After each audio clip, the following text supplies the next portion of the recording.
3 months after my father died, I sat in Mr. Dalton's law office watching my brother Mitchell slide papers across the mahogany table. The afternoon sun cast long shadows through the blinds, striping his face in bars of light and dark that seemed almost prophetic. His manicured fingers pushed the document toward me with the casual cruelty of someone dealing cards in a game he'd already won. "Dad left everything to me," Mitchell said, "and he wouldn't even look me in the eye." His voice carried that same dismissive tone he'd used since we were kids, when he'd tell me I was too young, too small, too unimportant to matter. The house on Maple Street, all the savings accounts, his entire truck collection, the investments, even the contents of the safety deposit box. Everything of value is mine. My sister Pauline sat beside him, nodding like one of those dashboard puppets, her blonde highlights catching the light as she bobbed her head in rehearsed agreement. She clutched her designer purse against her chest like armor, her wedding ring throwing tiny rainbows on the wall behind her. "It's what Dad wanted," she added, her voice pitched high with false sympathy. "We have to respect his wishes, Joanna." Mr. Dalton, our family lawyer for 20 years, the man who'd handled my parents' divorce, who'd been at my wedding, who'd sent flowers when Brody was born, adjusted his wire-rimmed glasses and confirmed what felt like a knife to my chest. "The will is completely legal, properly witnessed and filed. Your father was of sound mind when he signed it 2 years ago." He pushed his own copy toward me, his liver-spotted hands trembling slightly. "You're mentioned here, Joanna. You receive his book collection and his wristwatch." Books and a watch. After everything I'd done, everything I'd sacrificed, I was worth exactly one shelf of old novels and a timepiece that didn't even work properly. But 3 weeks later, my 7-year-old son, Brody, would make an innocent discovery that would shatter their carefully constructed lies. Hidden in my beat-up Honda, tucked beneath a seat where only a child's toy could lead him, was the evidence that would expose a betrayal so calculated, so heartless, it would destroy our family forever. My name is Joanna Reeves, and this is the story of how my own brother stole my inheritance, how my sister helped him do it, and how a child's pure curiosity brought justice when the entire legal system had abandoned me. This is about more than money or property. This is about a father's final wish, a daughter's unwavering love, and the moment when truth crawled out from the darkness where greedy hands had tried to bury it. Mitchell thought he'd won that day in Mr. Dalton's office, sitting there in his $2,000 suit while I wore the same black dress I'd worn to Dad's funeral because it was the only nice thing I owned. He thought his real estate connections and smooth talking could erase 38 years of devotion, could rewrite the story of who had really been there for Gordon Reeves in his final years. He was wrong. What Brody found wasn't just a piece of paper. It was my father's voice from beyond the grave, his final attempt to protect me from the very betrayal he'd seen coming. Dad always said that truth has a way of surfacing, like cream rising to the top or oil separating from water. Natural laws that can't be denied forever, no matter how hard someone tries to shake the bottle and keep things mixed up and murky. That day in the lawyer's office, watching my siblings divide up a lifetime of memories like they were splitting a check at dinner, I felt completely powerless. I was a single mother, a public school teacher living paycheck to paycheck, fighting people who had resources I could never match. But I had something they'd never understand, something Dad had seen in me that he'd never seen in them. I had the kind of love that doesn't calculate its worth in dollar signs, the kind that shows up every Tuesday with groceries, every Friday with homemade soup, every Sunday with nothing but time and presence. And I had Brody, my beautiful, curious boy who loved dinosaurs and adventure, who had his grandfather's eyes and his grandfather's way of finding exactly what needed to be found at exactly the right moment. This is our story. And it starts with the ending they'd written for me, the one where I disappear quietly into the background, grateful for my books and broken watch. They should have known better. They should have remembered that I was Gordon Reeves' daughter, and he'd raised me to fight for what's right, even when the whole world tells you you've already lost. I had always been the dependable middle child, the one who never needed attention, never caused problems, never asked for more than what was offered. While Mitchell built his real estate empire and Pauline married into suburban prosperity, I became a third-grade teacher at Harrison Elementary, where my biggest victories were measured in reading levels improved and multiplication tables mastered. My apartment was small, just 2 bedrooms on the second floor of a building that had seen better decades. But Brody and I had made it home. His artwork covered the refrigerator, transforming the old appliance into a gallery of dragons, spaceships, and portraits of us holding hands under rainbow skies. Gordon Reeves had been more than just our father. He was the backbone of our family's story. After 40 years at Youngstown Steel, his hands bore the permanent stains of honest work, fingers that could fix any engine but struggled with the tiny buttons on his new cell phone. When Mom died from cancer the summer I turned 12, Dad became everything to us. He learned to braid my hair by practicing on rope in the garage. He sat through Pauline's ballet recitals, recording every pirouette on a camcorder he could barely operate. He cheered at Mitchell's football games, even after Mitchell quit the team to focus on his business classes. "Your mother would want me to keep us together," he'd say, serving us another dinner of slightly overcooked spaghetti and jarred sauce that he'd somehow made taste like love. "Family is what matters. Everything else is just noise." The irony wasn't lost on me now, remembering those words while thinking about what Mitchell had done. Every Tuesday for the past 5 years, I'd driven to Dad's house on Maple Street with Brody in tow. The white colonial with green shutters had been our fortress growing up, and Dad maintained it like a ship's captain caring for his vessel. We'd arrive with groceries, always including the strawberry ice cream he pretended he didn't want, but always finished, the whole grain bread his doctor insisted on, and the gossip magazines he read but claimed were for me. "Joey's here," he'd call out to no one in particular, using the nickname he'd given me when I was 5 and insisted on wearing his work boots around the house. "My best girl's here." Brody would run straight to the garage, where Grandpa kept his collection of classic trucks. 5 beautiful machines from the 50s and 60s, each one restored with patience and pride. Dad would lift Brody into the driver's seat of the blue 1957 Chevrolet, his favorite, and they'd pretend to drive across America, describing the mountains and deserts they'd see along the way. "When you're older, this one's going to be yours," Dad would tell Brody, ruffling his hair. "A man needs something built with real steel, something that lasts." Mitchell visited Dad maybe once a month, usually when he needed something, a signature for a reference letter, a loan he'd definitely pay back but never did. Stories about Dad's working years that he could use to charm clients, proving he came from authentic American stock. He'd stay for 30 minutes, always checking his phone, always mentioning a meeting he couldn't miss. Pauline came by for holidays and birthdays, perfectly coordinated visits with her husband Derek and their 2 kids. She'd bring elaborate casseroles and disposable pans, making sure Dad knew she couldn't stay to eat with him because the kids had practice, recitals, play dates. Her life was scheduled in 15-minute increments, and Dad got exactly 2 of them. But Friday nights were ours, mine and Brody's. We'd bring pizza from Tony's, the place Dad had been going to since 1978, and watch old Western movies on his ancient television that he refused to replace. "Nothing wrong with it," he'd insist. "Pictures clear enough to see John Wayne save the day." Dad would sit in his recliner with Brody on his lap, explaining why the cowboys were heroes, how they protected people who couldn't protect themselves, how they stood up for what was right, even when they stood alone. "That's what real strength is," he'd tell my son, his voice grave with importance. "Not the gun or the horse or the badge. It's knowing what's right and doing it anyway." 2 weeks before Dad died, something was different. He seemed nervous, checking the windows more often, asking me to double-check that I'd locked my car. During our grocery run, he insisted on sitting in the back seat with Brody instead of riding shotgun like always. "My back's acting up," he explained, but I'd seen him lift a bag of mulch that morning without wincing. He held my hand longer when we said goodbye that night, his grip still strong despite the arthritis. "Joey, you've been my rock," he said, his eyes wet with something more than age. "Don't ever forget that. You're the one who really saw me, who really knew me.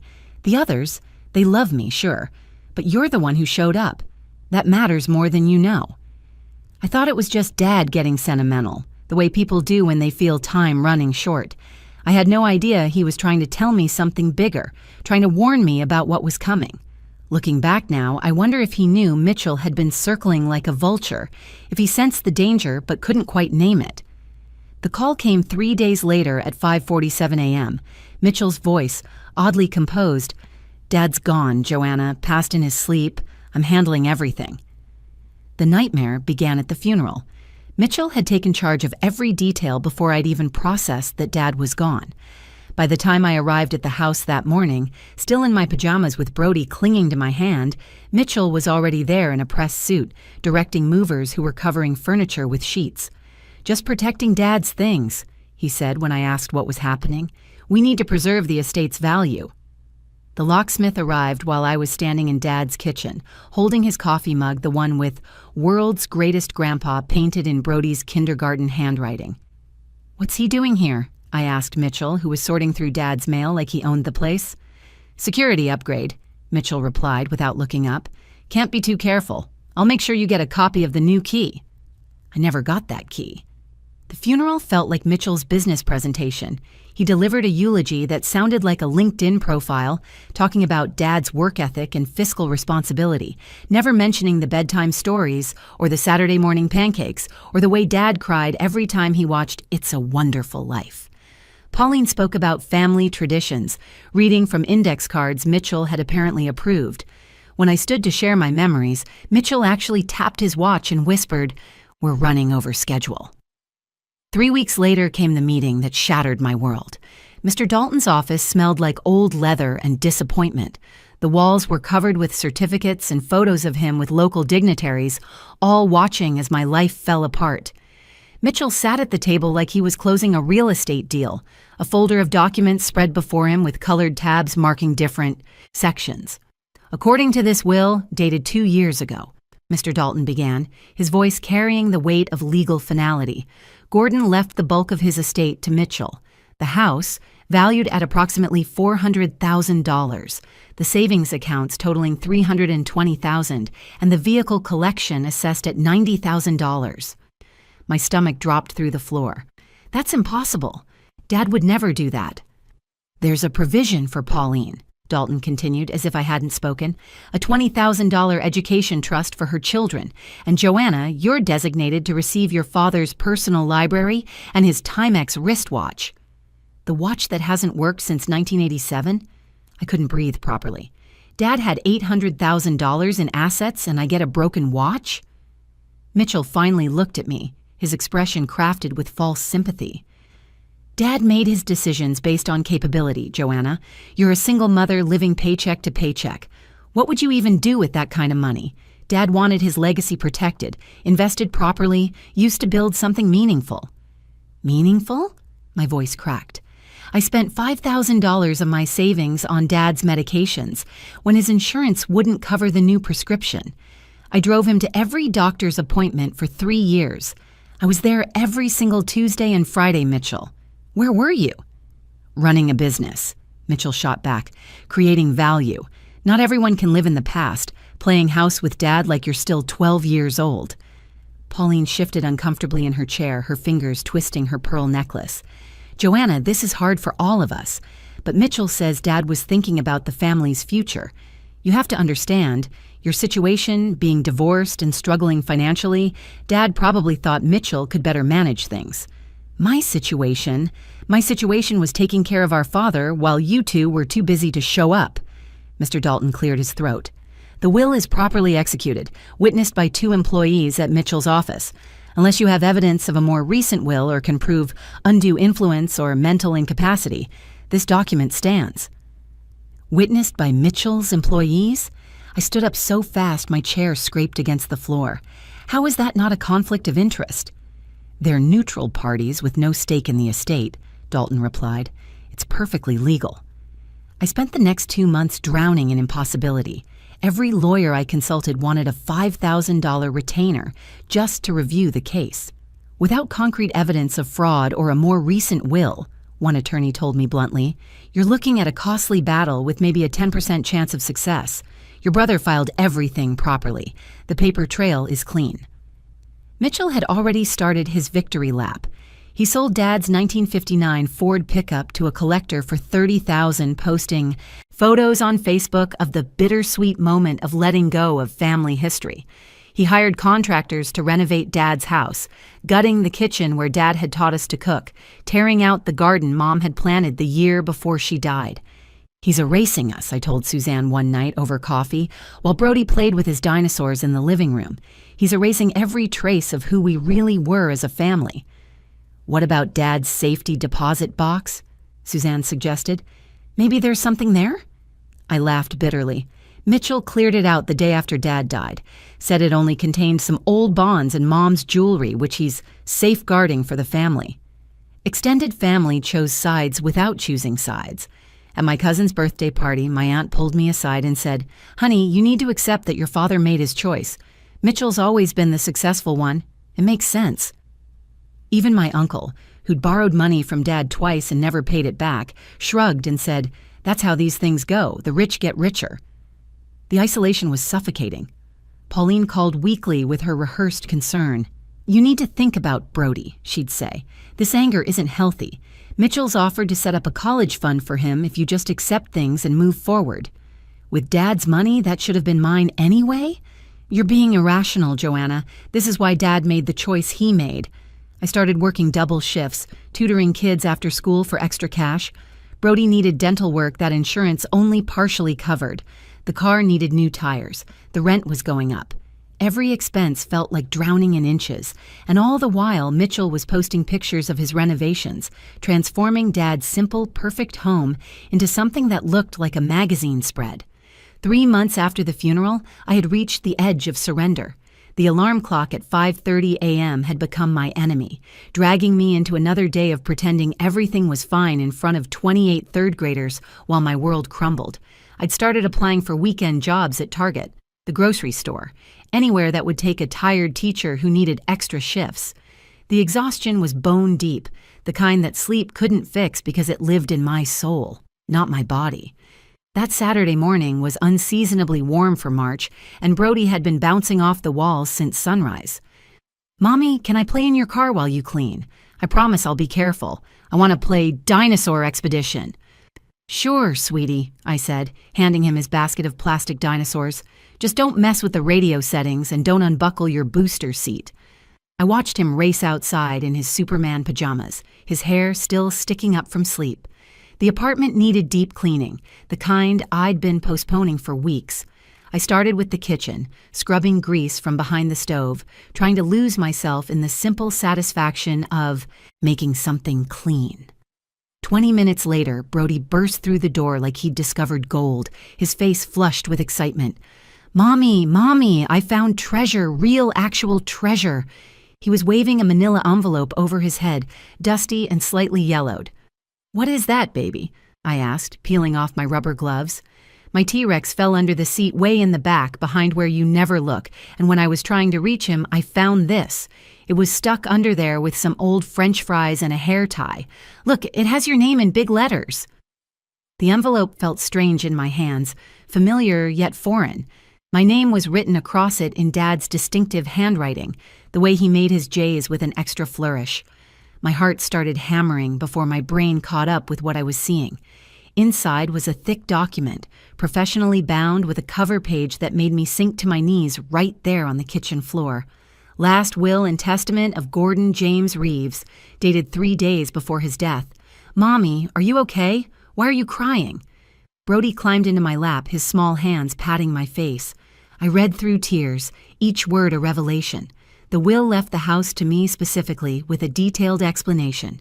To my daughter, Joanna Marie Reeves, who has been my caretaker, my comfort, and my true family when I needed it most. She turned down promotions to stay close, spent her savings on my care, and never once complained. This house belongs to her because she made it a home. Mitchell and Pauline were each to receive $50,000, generous but nowhere near what Mitchell had claimed. The rest of the estate was to be divided equally among all 3 children, with a special provision that Brody would receive the 1957 Chevrolet when he turned 18, because a promise to my grandson is sacred. But it was the handwritten note clipped to the back that broke me completely. Dad's shaky handwriting, probably one of the last things he ever wrote. "Joey, I'm leaving this with you for safekeeping. Mitchell has been pressuring me about money, showing up with papers to sign, bringing strangers he calls estate planners. I don't trust him anymore. I see something in his eyes that reminds me of my brother Carl, the one who tried to steal the farm when Grandpa died. File this after I'm gone. Don't let them bully you. You were the only one who loved me without a price tag. All my love forever, Dad. P.S. check under the driver's seat. Tuesday's grocery trip. You'll understand." I called Suzanne immediately, barely able to get the words out. "He hid it in my car during that last grocery run. Remember I told you he insisted on sitting in the back? He must have slipped it under the seat when Brody and I went into the store for his prescription. Joanna, this changes everything. You need a lawyer, not Dalton, someone who will actually fight for you." I spent the weekend researching, finally finding Ramona Hensley, an estate attorney from the city with a reputation for taking down corrupt executors. Her office was nothing like Dalton's old boys' club atmosphere, clean, modern, with pictures of her own family and a sign that read, "Justice is truth in action." She reviewed the will while I sat clutching Brody's hand.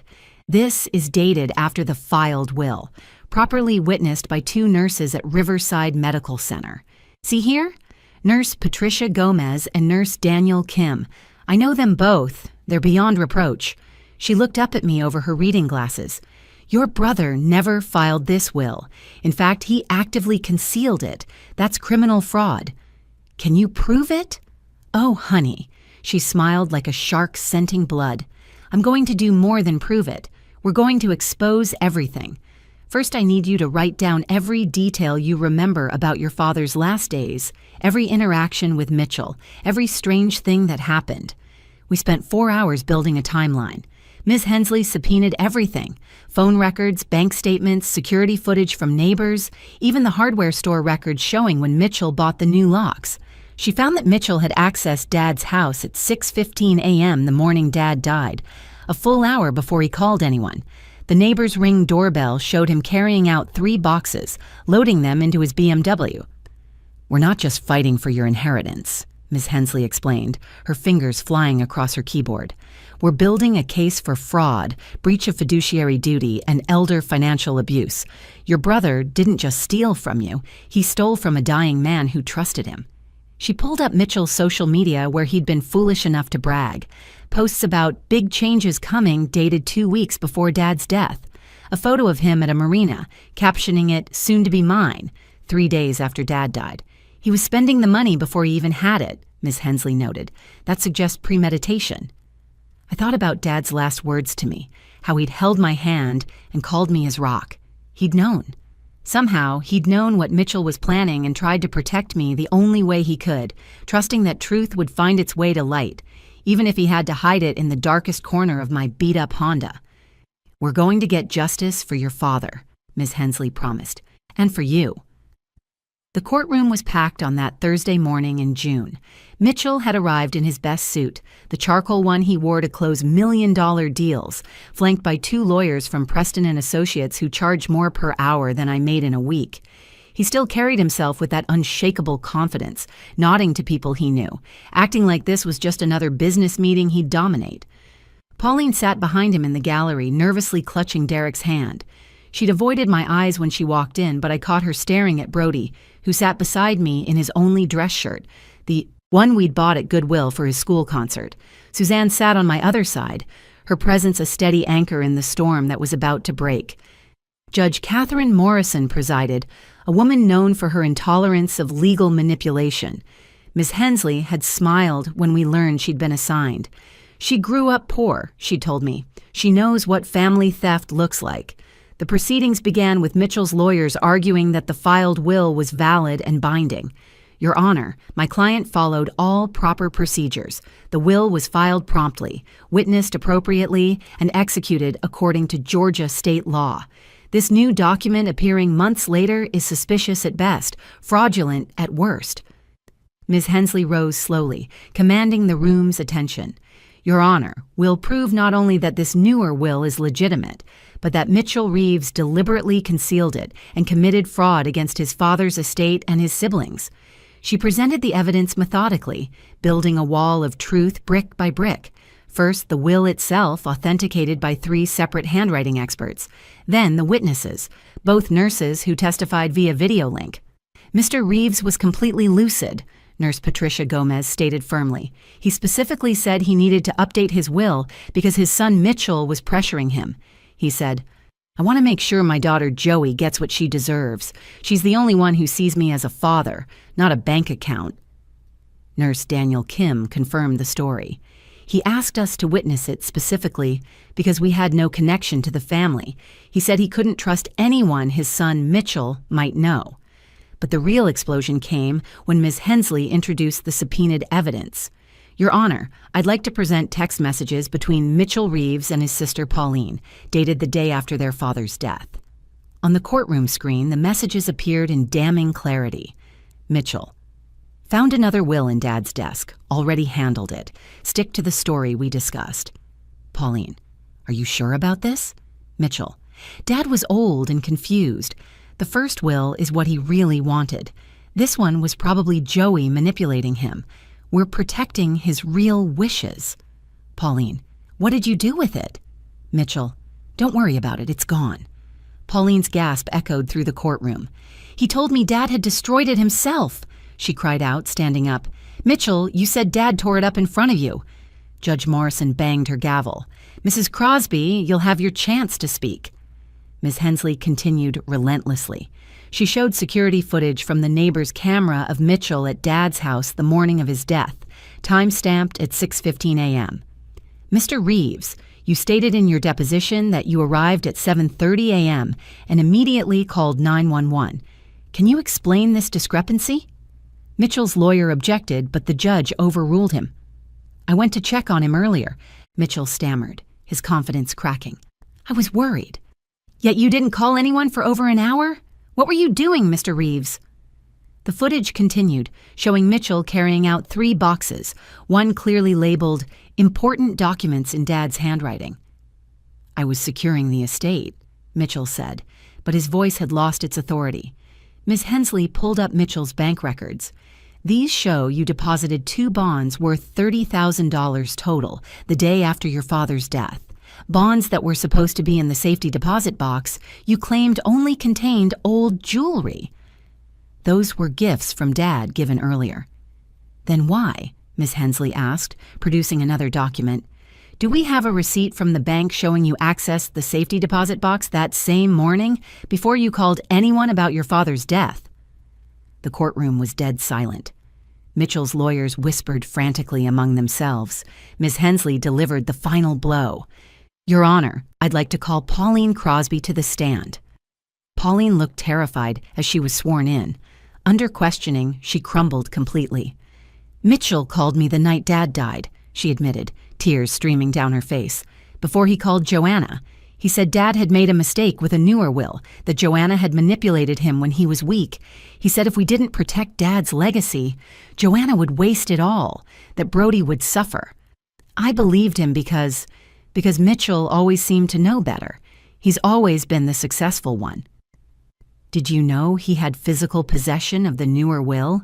Ms. Hensley asked. "Not at first, but later he admitted he'd found it and destroyed it. He said it was for the family's own good, that Dad wasn't thinking clearly at the end."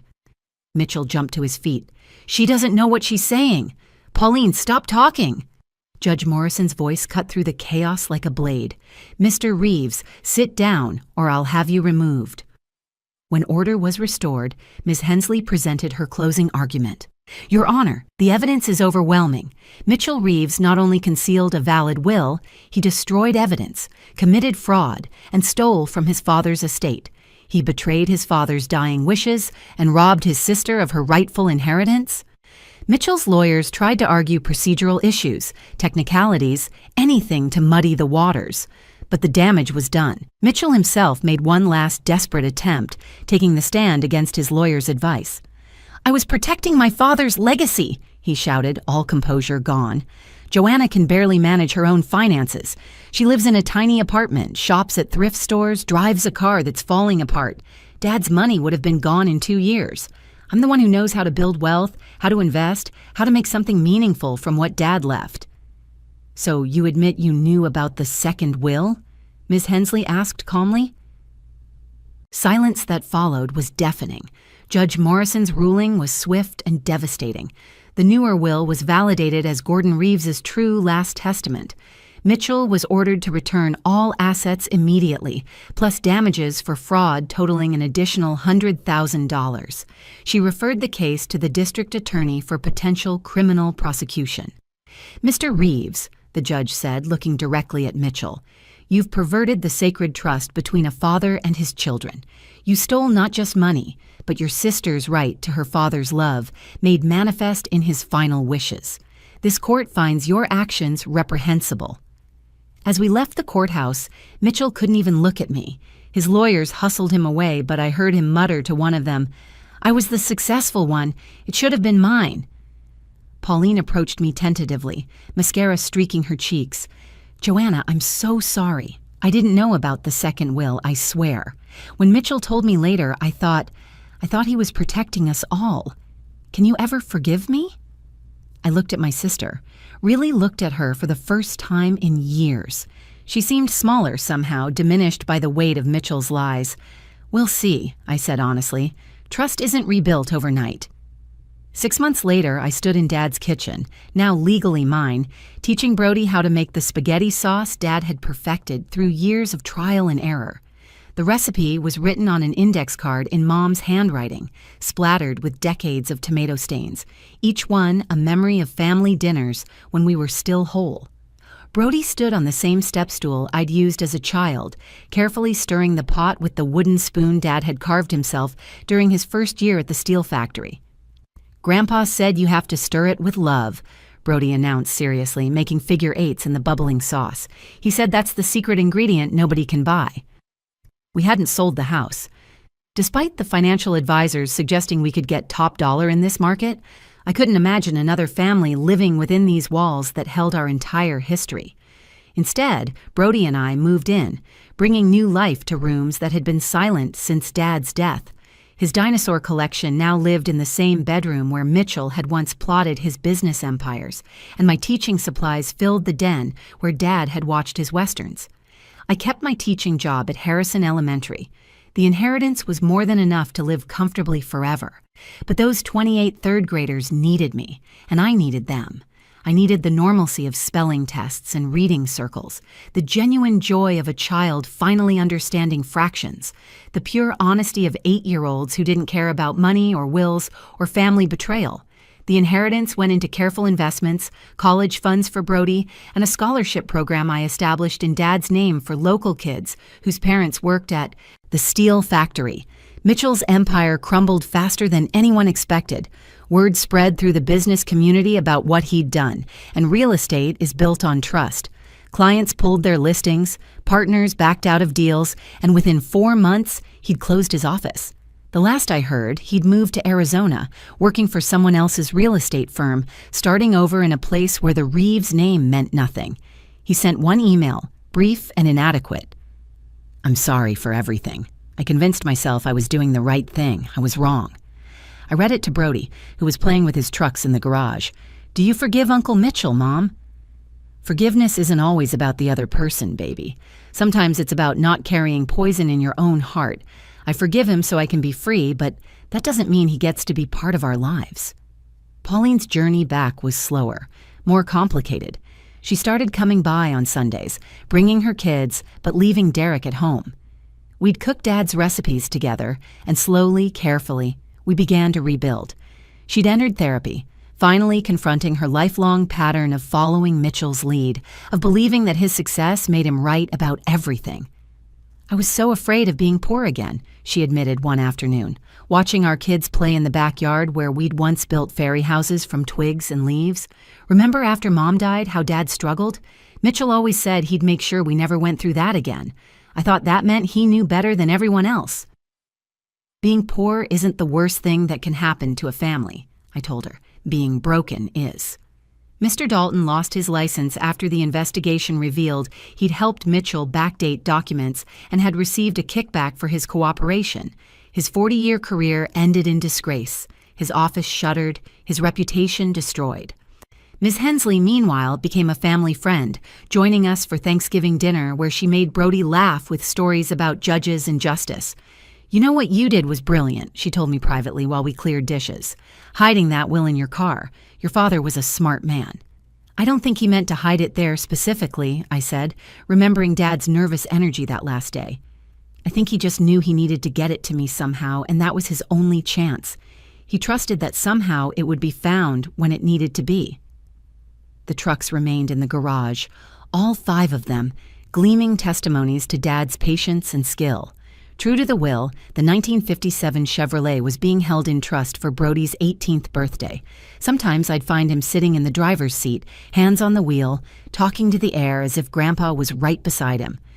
"I told Grandpa about my spelling test," he informed me one evening, "and about how Tommy Marsh was being mean to the new kid. So I sat with him at lunch like Grandpa would have wanted." "That's exactly what Grandpa would have wanted," I agreed, tears pricking my eyes. On the first anniversary of Dad's death, we held a memorial dinner. Pauline came with her family, Suzanne brought her mother, and even some of Dad's old co-workers from the factory showed up. We told stories that would never make it into any will or legal document, the real inheritance Dad had left us, how he'd driven 6 hours to bring me soup when I had the flu in college, how he'd learned to French braid for Pauline's prom, how he'd sat through Mitchell's entire business plan presentation even though he didn't understand half the terms, just because he wanted to support his son. "Gordon Reeves wasn't rich in the way banks measure," said Harold, Dad's friend from the factory, raising his beer, "but he was the wealthiest man I knew in the ways that matter." That night, after everyone had gone home and Brody was asleep, I sat on Dad's porch swing with the last will and testament, the one Brody had found. By the porch light, I read Dad's handwriting again, his explanation of why he'd chosen what he'd chosen. At the bottom, after all the legal language, he'd written one more line I hadn't noticed before in all the chaos. "The real treasure isn't what I leave you, it's what you've already given me. A life filled with love is the only success that matters."